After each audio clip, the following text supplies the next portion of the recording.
What up, what up, what up? Hey, everybody, hope you're doing well. Hey, I just want to let you know, I know everybody can't always support and donate to the podcast, but hey, if you can do a one-time donation, I put up a Buy Me a Coffee link in this description of the podcast. So if you go to the description of the podcast, it'll be at the bottom, and you can just go to that link, and you can buy me a cup of coffee, or two if you want. And that would just help support the show, and I can wake up a little bit more and bring you more info. So thanks for listening to the podcast. If you can donate, that would be much appreciated. And let's get on to the show.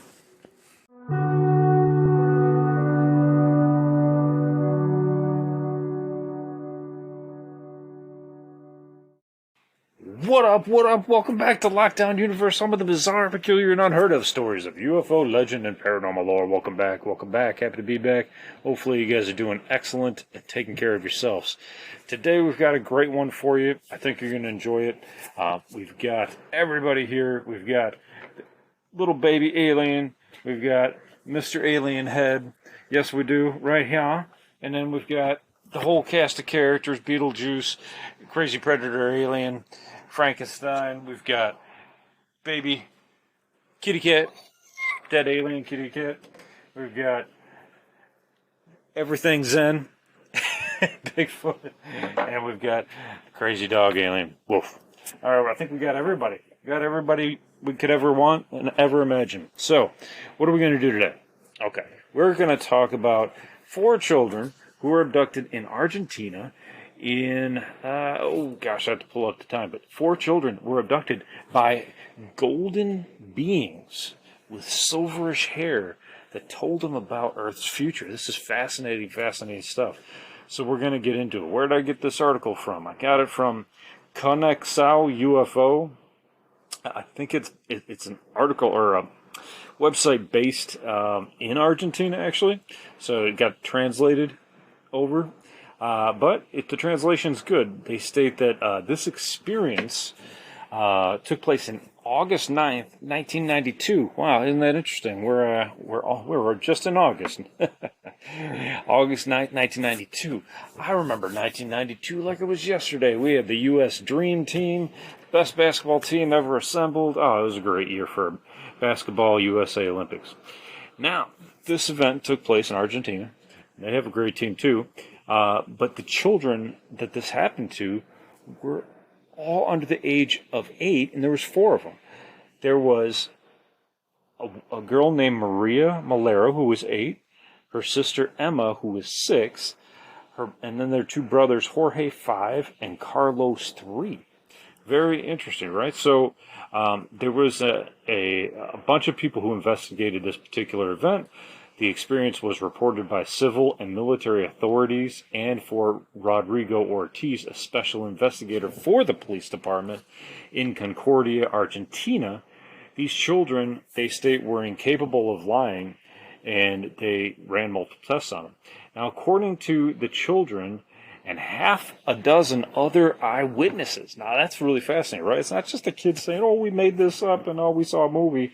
No. These children actually have witnesses, and they state that there was a saucer-shaped flying object that was observed and flew over the field where the children were located on August 9th, 1992. Now, this is when a very bright light emanated from them. The light strongly sucked them into this craft, and then it disappeared with a luminous explosion. Now, you can imagine that would be terrifying enough, but actually these children actually had a decent time. They stated that a great golden ship took us to heaven and was led by God. I know it was God, said the children, interestingly enough. Now, there are different cultures that are very, very particular on their beliefs in God and their beliefs in religion, and so we have to take that in with a grain of salt. But that being said, these children stated that these beings wore golden robes. Golden robes, really interesting, right? Because when we think of the color gold, we think of like a very heavenly color. You know, it could be like a Jesus type of robe, right? Very interesting. Had long silver hair, Now, if we're going to go the whole religious route, Jesus didn't have silver hair, but who knows? Maybe older Jesus has silver hair. And then they stated that one of the aliens told Maria Malero, who was the oldest, 8, that he was a peaceful man. He himself told her he was a peaceful man, and he asked them to call him Layar. Interesting. Laiar. I'm assuming Layar. So he showed us the moon, Maria stated. He showed us the moon and other places in the sky and told us that they came from the stars. Well, the stars is fine. That's probably what you would tell some children, but it would have been nice to say, hey, we're from Arcturus, or we're from Venus, or we're from some other particular planet instead of just the stars. Now, it gets even more interesting. It's not just that. Let's keep going. The rest of the children confirmed the same story. They revealed it after, being afraid, right? Children are afraid of, telling the truth sometimes, or at least telling certain events that have happened to them because they don't know how to explain it. They don't know how to put it into words. Laer shaved our faces with a stick and a needle with no intention of harming us. Now, when they say shaved, they actually mean poked, because all 4 of these children were all poked in the face, and they have a picture of it. I'll even pull it up on the screen here. It's really interesting. Let me see if I can just pull this over here. Well, let me pull it. Won't let me pull it. I'm just going to pull it over onto the big screen. You can see what it looks like, and I'll pull it back over here. Let's see. Go over here. Big screen. So, as you can see, come on screen. The children have a poke here, a poke here, a poke here, and a poke here. So, why would they all have been poked? It doesn't, in real life terms, it doesn't make any sense for anybody to be poked.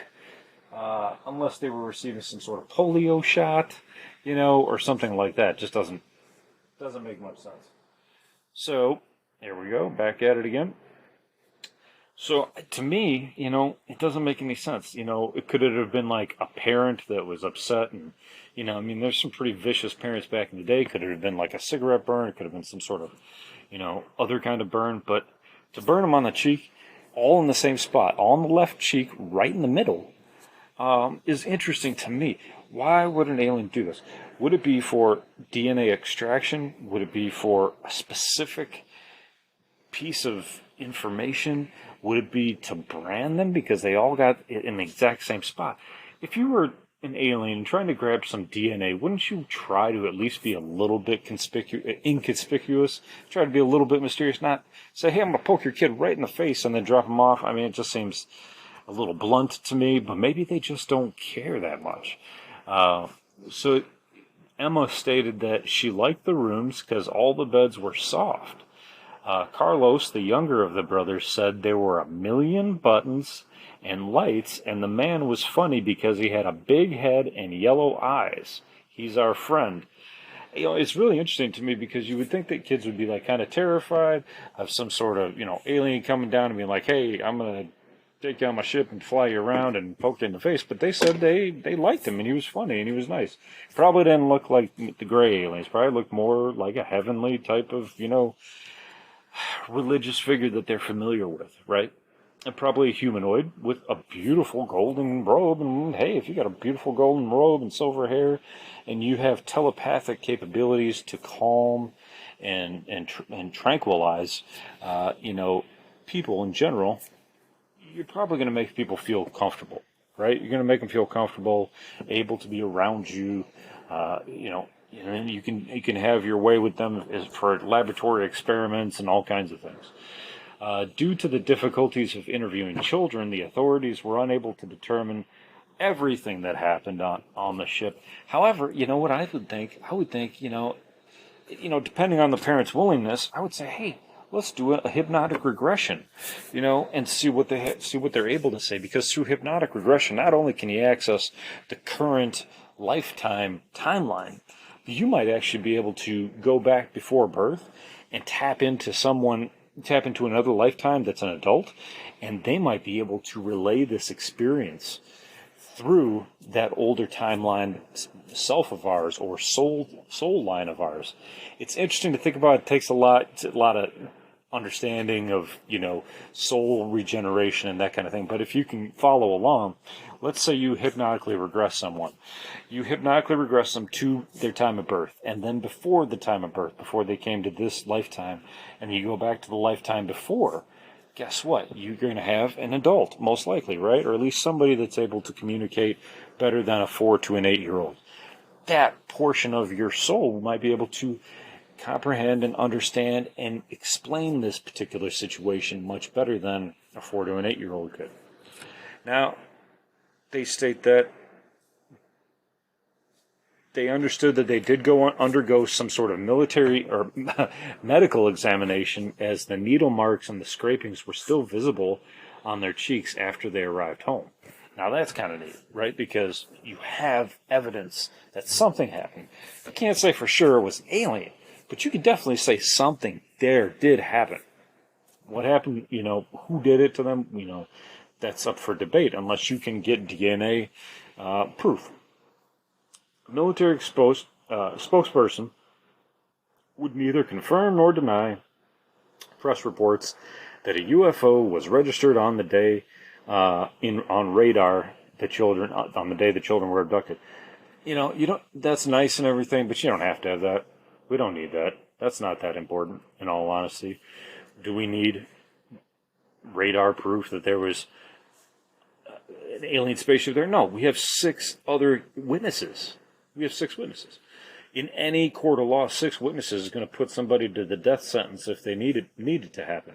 So we don't need radar confirmation from the military that lies to us all the time anyway. We have our own citizens that are able to come forward and give us truth and honesty and wisdom. So this is Argentina. It's down South America. It's not an area that's known for having people come forward and say, hey, guess what? It's a very religious area, right? Most Argentinians are Catholic. And so you have a high population that's, into religion, not into UFOs.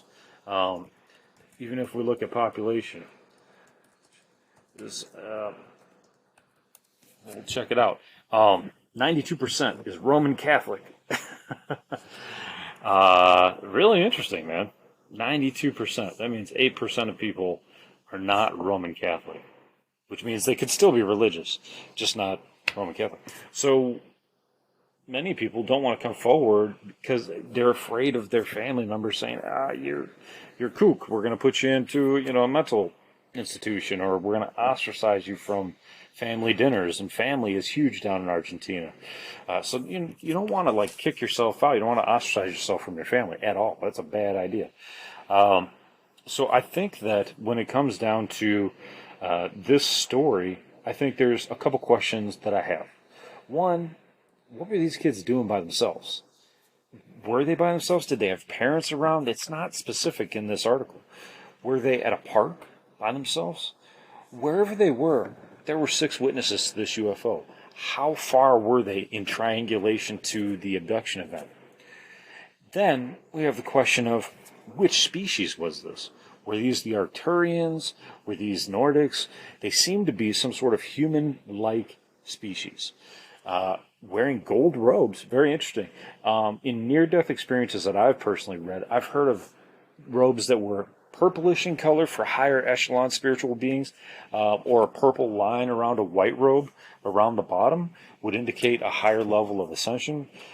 Gold doesn't come up too much, and if it was an entire gold robe, embraced in like this golden light, then you have to wonder, which species is this? And if it is a species, would this be a similar species to the species that came down in biblical times and talked to people and said, hey, and people thought they were of God when they were truly of aliens? It's really, really quite fascinating story. It bears a lot of resemblance to a few other stories, but I think this story really needs to be investigated more. We need to find these kids, now they're probably in their 30s. late 30s, early 40s, and we need to interview them and say, hey, what happened? What do you remember? Can we do an hypnotic regression on you and find out more about this amazing story so that we can bring it to the rest of the world? That's what needs to happen in so many of these cases, because when we can do that, we can really narrow down the fine details that the conscious mind can't gather because it's too busy with going out and getting the kids, going to work. It has too much on its mind already. We need to dig into that subconscious mind, get into the hypnotic regression, and find out, open up the book of that story that's within the subconscious mind. There's so many chapters that could probably be revealed if we could allow that to happen. So, something to think about, something to chew on. Who could these golden robe aliens be with the silverish long hair? I don't know, but they sound really cool, and these kids really enjoy them, which is really interesting. They had no fear. These kids really enjoyed these aliens. So it makes me think that these aliens really didn't have bad intentions. They didn't want the kids to be afraid. They made them feel comfortable. They made them feel okay, and although they did leave a little pockmark on them, well, guess what? We did that back in the early polio days. We scraped off skin and it had rubbed some vaccine for polio in there. So, who knows? We never know what really these aliens are doing. Maybe they were inoculating them. We have no idea. Maybe the face was the best place to do it. I have no idea. These are just thoughts and assumptions and theories at this point. So anyway, there's a lot that I want to cover. There's a lot of stories that I want to get into. So I hope you guys are sticking with, and I'm thankful for every listener. I'm thankful that you're listening to every podcast. I'm doing these video podcasts. I'm hoping they're safe. And then uploading them. I know that the past 4 didn't all save except for one, so I'm getting better software so that I can bring the video podcast to you. So anyway, guys, I'm going to let you guys go. Please like, follow, share, subscribe. I love you guys. Take care of yourselves. Follow through on your hobbies and your goals and your dreams. Take care of your physical, spiritual, and emotional self. Surround yourself with white, luminous, friendly, loving, positive vibes. And as always, continue to question the universe around you. Until next time, guys, take care of yourselves. Lockdown Universe out.